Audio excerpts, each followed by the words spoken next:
If the law says that one needs to score two-thirds, 25, you need to score 25, which is a quarter of the vote, 25%, in two-thirds of the states and the FCT, and eventually the Labour Party is the only party that scored that 25%, and APC did not, and you did not ask for proper interpretation from your lawyers to determine whether indeed the party that you declared as winner had met with a classification as very clearly stated in the Constitution, and you went ahead to announce a winner, and you end up calling it a glitch.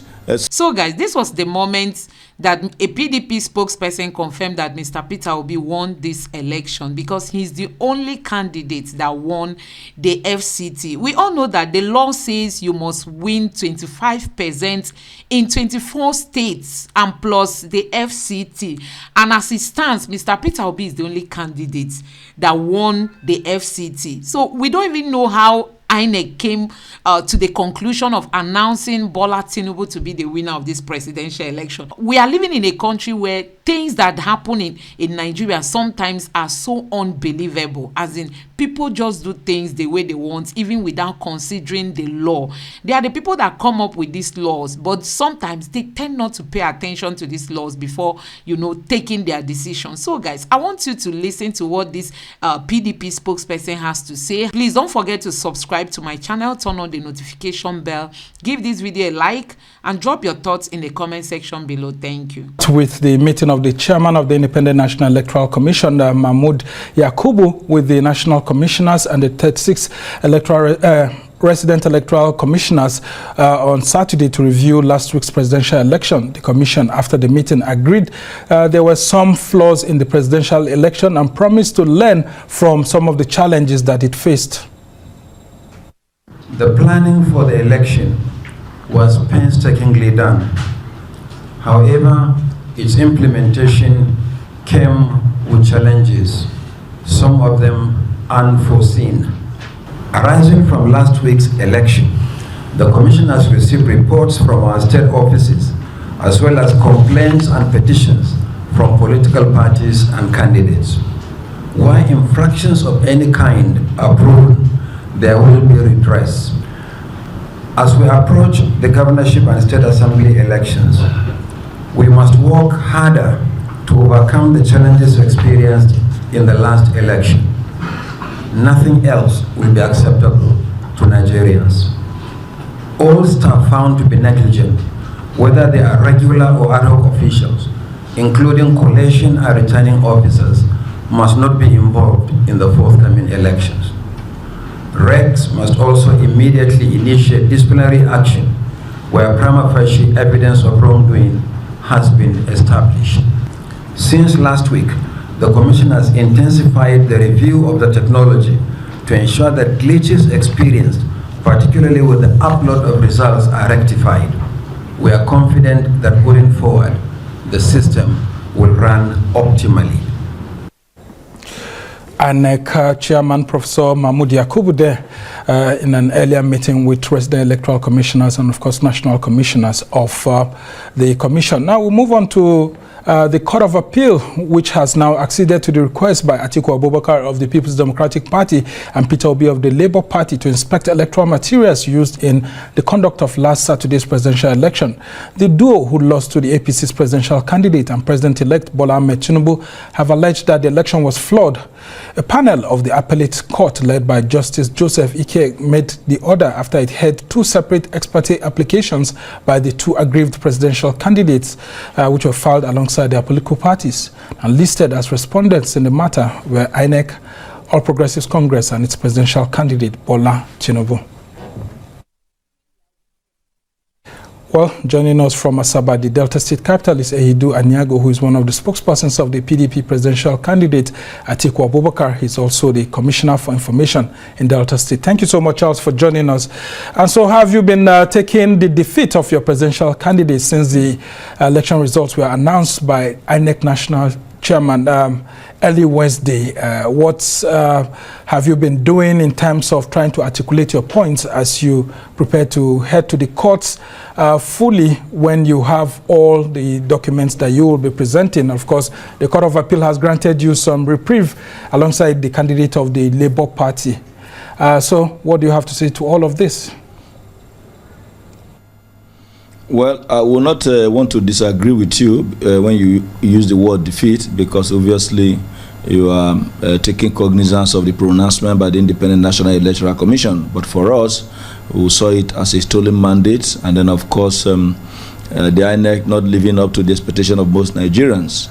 You recall in the course of the many interactions we had ahead of these elections, we were quite clear that we had confidence in what INEC was putting together, and then the fact that we're going to deploy technology, particularly the beavers, and then of course the continuous insistence by the Independent National Electoral Commission that the results will be uploaded. And so we had confidence that no matter what, the wishes of Nigerians as expressed in the course of casting their ballot will be well represented.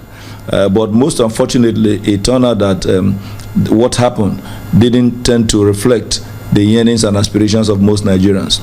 Now, to your question as to what we are planning to do, my principal has made it very, very clear that there is a need to interrogate these elections, not only the result, but also the processes. When we were campaigning, we were quite clear on what we intended to do, which is to help to revive our country and put it back to winning ways. But unfortunately, this election now represents another low in our country.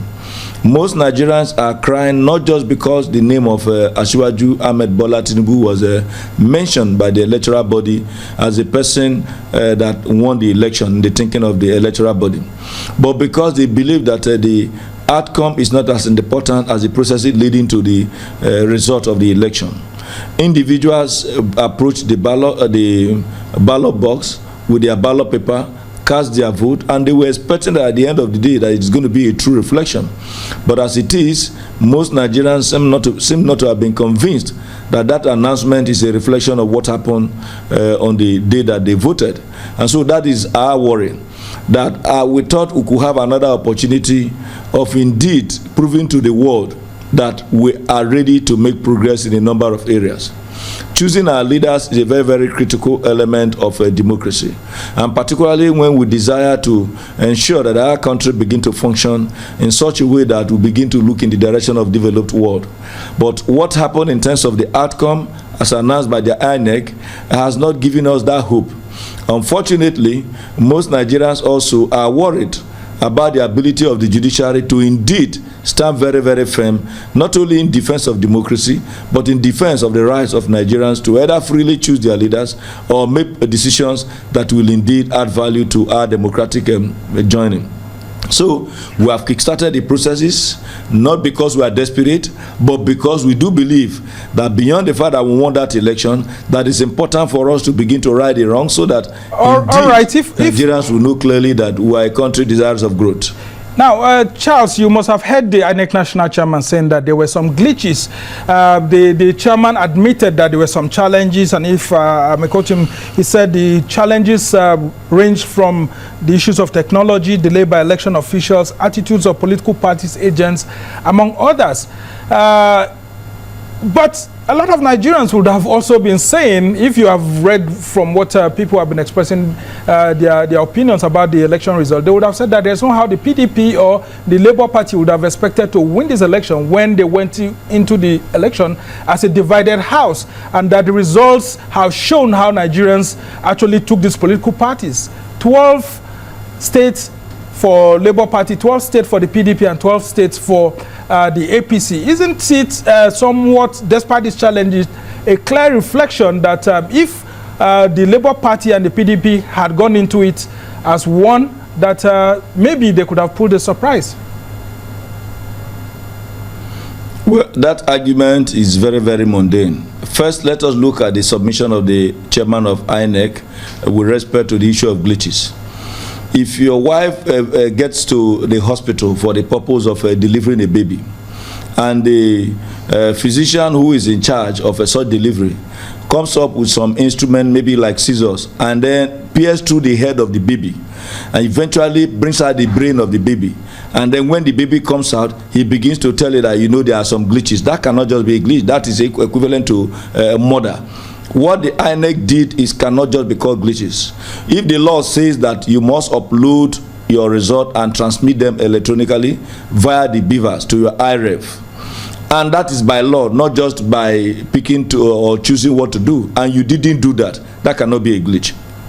If the law says that one needs to score two-thirds, 25, you need to score 25, which is a quarter of the vote, 25%, in two-thirds of the states and the FCT, and eventually the Labour Party is the only party that scored that 25%, and APC did not, and you did not ask for proper interpretation from your lawyers to determine whether indeed the party that you declared as winner have indeed had met with a classification as very clearly stated in the Constitution, and you went ahead to announce a winner, and you end up calling it a glitch, Sambo, that cannot be a glitch. It does appear that the chairman of INEC is in cahoot with the members of the APC. Perhaps in the course of interrogating this process through the judicial interrogation, we'll begin to see what may have transpired. I hope that we'll be able to do that. Now, on the issue of whether the Labour Party and the PDP could have gone into this race as one body, that is progressing in error. We are assuming there is only two political parties that will always exist forever in Nigeria. There are a whole number of youths who were not in any political party for a very long time, who came into the arena because they believed that Peter Obi was going to make a difference. There are a number of other states, particularly in the northern part of this country, that believe that Atiku Abubakar is well positioned to be able to recover our country from the doldrums, and as such also cast their ballot in that direction. I can mention a number of states that were hitherto referred to as a stronghold of the APC, where PDP won the election. So it is mundane for anybody to assume that these votes of the PDP was split into two. And beyond that, Sambo, when you look at the result in most of those areas that APC claim it won, you are seeing a governor in the state who is the chief campaigner for Bola Ahmed Tinubu losing his polling unit and even losing his senatorial bid. Yet Bola Ahmed Tinubu of the APC is still able to do well. He's still able to do well in that state. That doesn't seem to suggest isn't that some level of because credibility? Because if a governor, that is not a credibility. It was masterminded to make it look as if, after all, they lost in some places. Go and look at the senatorial result, and then look at the presidential result in the same election. These are people who are closer to those who are voting.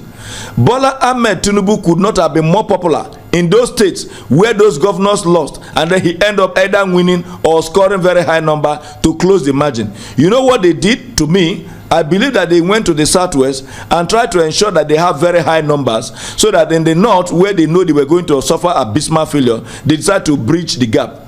Those who have claimed that the results tend to have come from allocation rather than what people voted seem to be saying what looks like the truth in this election. We do hope that in the course of the legal issues of interrogating this election and the processes, we'll be able to get to the root of the matter. It is quite obvious are you saying that this is another loan. It's quite obvious that Mahmoud Jega did not remember that the man who handed over to him, Atahiru Jega, gave us an election that gave us hope in 2015. Well, Charles, if I may intervene here, the PDP has always been known to be, a master of this game. So what was the PDP busy doing? Was it just watching while the APC, allegedly, as you have said, was busy fiddling with the results? Or don't you also think that others are also saying that the PDP and Labour Party tampered with results in their own areas? Because parts of the Southeast people are saying that, look, the APC and PDP did poorly because some results showed almost 95%. And in some PDP strongholds, the APC and Labour Party did very poorly. So what do you say to those people who say that all political parties in one way or the other tampered with these elections? Well, it is true for the APC and easy for the APC to want to throw up such things. I was listening to one of my very good friends yesterday, Shehu Gaban, talking about the election. A man who did not conduct or carry out live coverage when he was campaigning. I'm talking of the SDP. He never had any live coverage to campaign for the election. Yet he had a live coverage to be able to analyze the outcome of the election. So, Sambo, put 1 and 2 together as somebody who is in this field. You know how much it costs to have a live coverage. For him to campaign to produce a presidential candidate, he didn't have money to pay for live coverage. After an election, he had money to pay for live coverage to ask other people to leave it the way it is. Of course, you know what the APC is capable of doing. Now, you talked about the issue of master of the game. When we were coming in the course of the campaign, we said we want to change the way things are done and were done in the past. And that there was the need for us to recover the country and make us to begin to function much more effectively.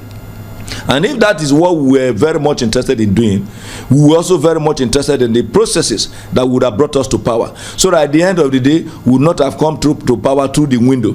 We were very much interested in accessing the house through the door. Unfortunately, because the APC and their leaders were very much used to jumping into the house through the window, they did not even only jump in through the window, they decided to remove the roof and then came in through the roof. But unfortunately, in coming through the roof, they allowed the house to have a lot of leaking spaces. In which case, by the time it starts raining, we will be beaten heavily. By the time it starts shining, it will also be very, very suffer from the scorching sun.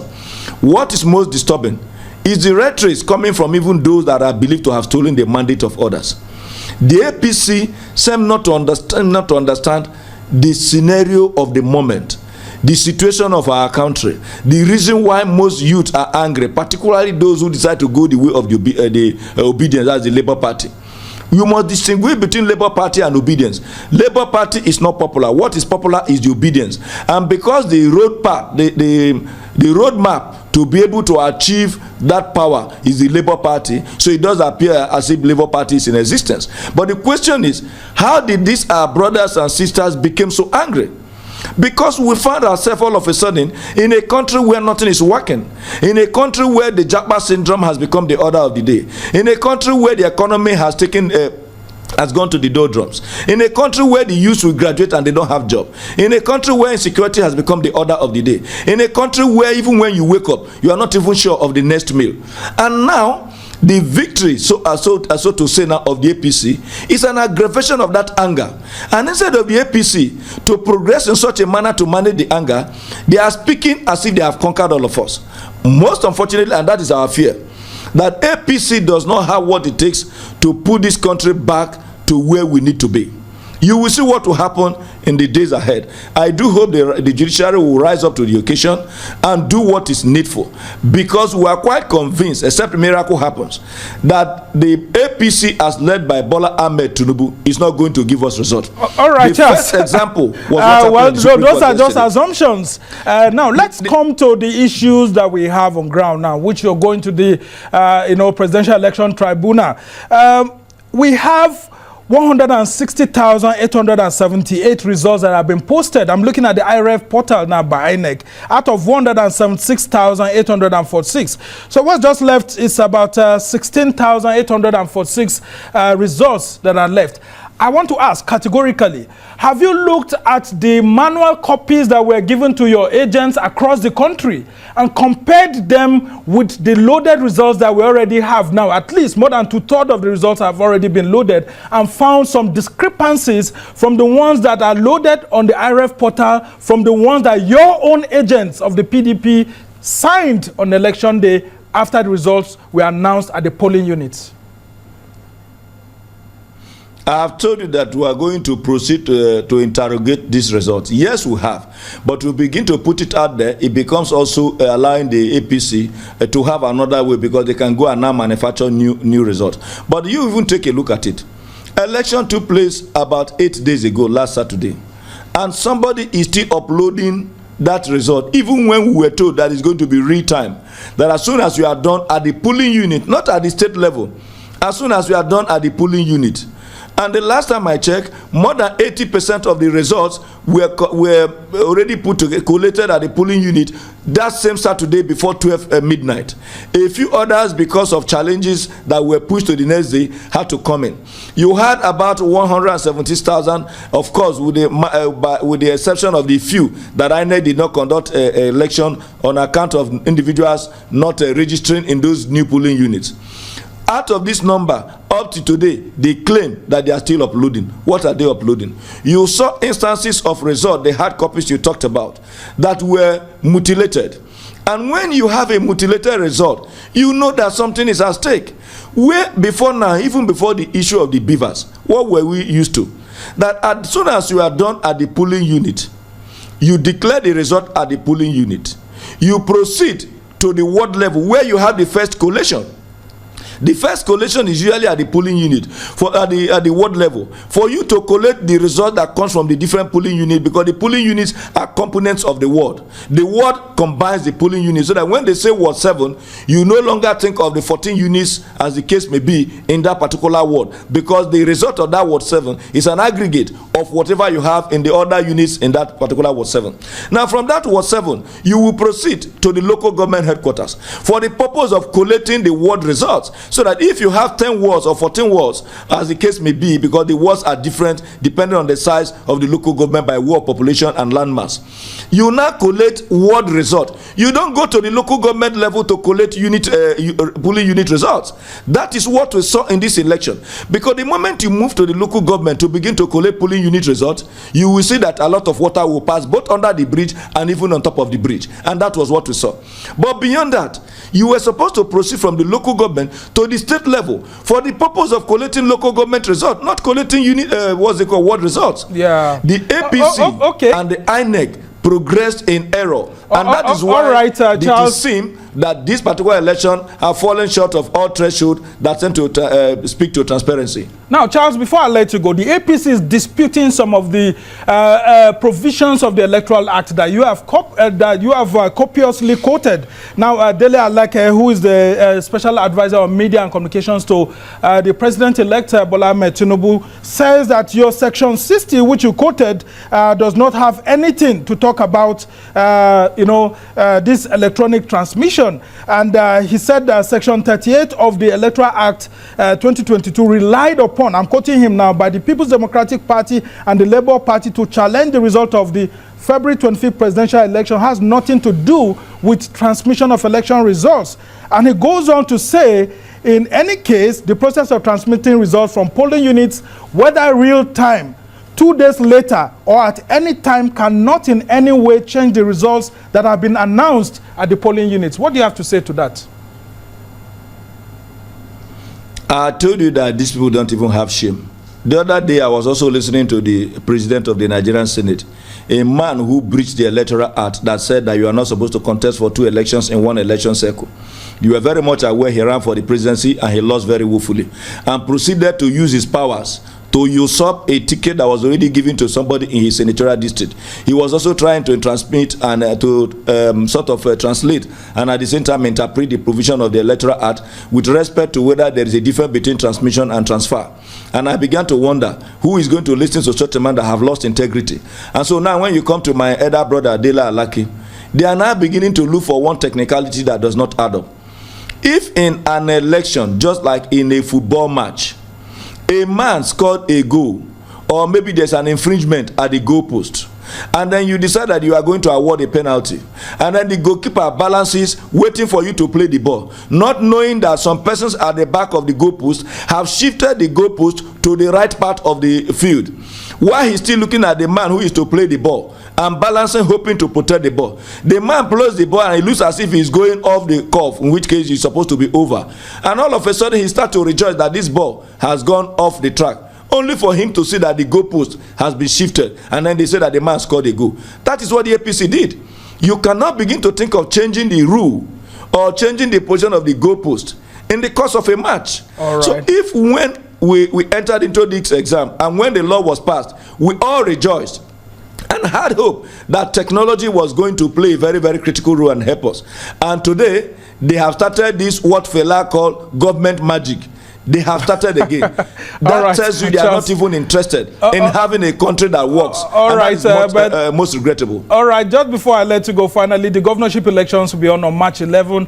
And, the APC says you have been beaten hopelessly, if I may use that word, in Delta State, that they thought that the PDP would perform very well in Delta State, but it looks like you left all your flanks, if I may use the football language you used earlier, open, and the Labour Party just came from the midfield and scored a goal. What are your preparations for the March 11 election, so that maybe you'll be on the defensive this time around, not allow the APC or Labour Party to score another goal again in Delta State?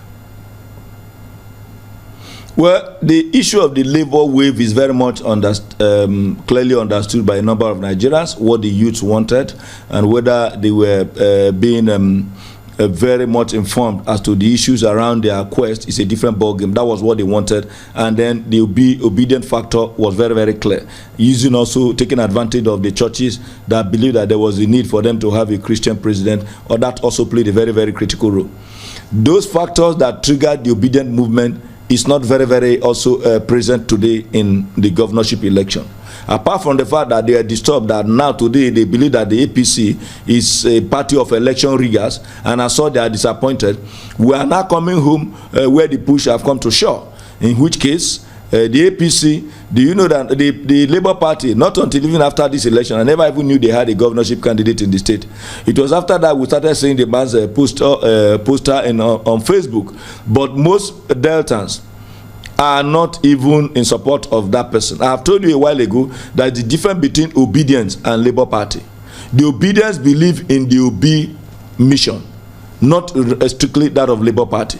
So if you think because you are on the platform of the Labour Party today, and as such you are going to have a smooth ride like Obi was having, that person is going to be progressing in error. And then for the APC, they are minors when it comes to Delta, but we defeated them in that election, even if the Labour Party came top.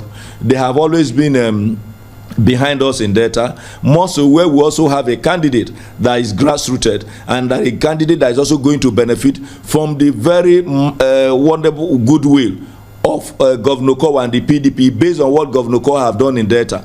Now the analysis will be just Delta. They are not going to be analyzing the whole country. So if anybody is thinking that the rain that fell last weekend is also going to fall this weekend, next weekend, the person may need to think twice. All right, thanks so much, Charles Aniagu. And of course, we just hope your principal, Governor Ifeanyi Okowa, is doing well. I mean, after last Saturday's election result, and of course, himself and his principal, Atiku Abubakar, are set to fully challenge the election results. But we just hope he's doing well. Just very quickly before I let you go. He's doing quite well. He's doing quite well. The only disappointment is that INEC did not allow Nigerians to see how we can begin to move forward. But I can tell you my principals are doing quite well. All right. Our warm greetings to him. Charles Aniagu is Thank you. Commissioner for Information in Delta State, and of course, one of the spokespersons of the People's Democratic Party. We must thank you so much for joining us to provide some illumination into that electoral challenge that's going to be going on at the presidential elections tribunal. And Mr. Peter Obi won this election because he's the only candidate that won the FCT Abuja. We all know that the law says you must win 25% in 24 states plus the FCT, and Mr. Peter Obi is the only one that won the FCT. And you know, we don't even know how INEC came up with the conclusion to declare Bola Tinubu to be the winner of this presidential election. Honestly, everybody knows that Mr. Peter Obi is the winner of this election. Also, there are so many states where it was clear that Mr. Peter Obi was going to win, but at the end of the day, APC was declared the winner. Like in Benue State, what do you have to say about states like Taraba, you know, and other states like that? Even in Rivers State, you know, there were so many Labour Party supporters there, but we all know what happened, as in what the governor there did. And INEC just overlooked all these things to declare Bola Tinubu the winner. So guys, Mr. Peter Obi has headed to the court, and we are hoping that, you know, our justice system is going to stand firm to do the right thing. We know the kind of country we are living in. Anything is possible.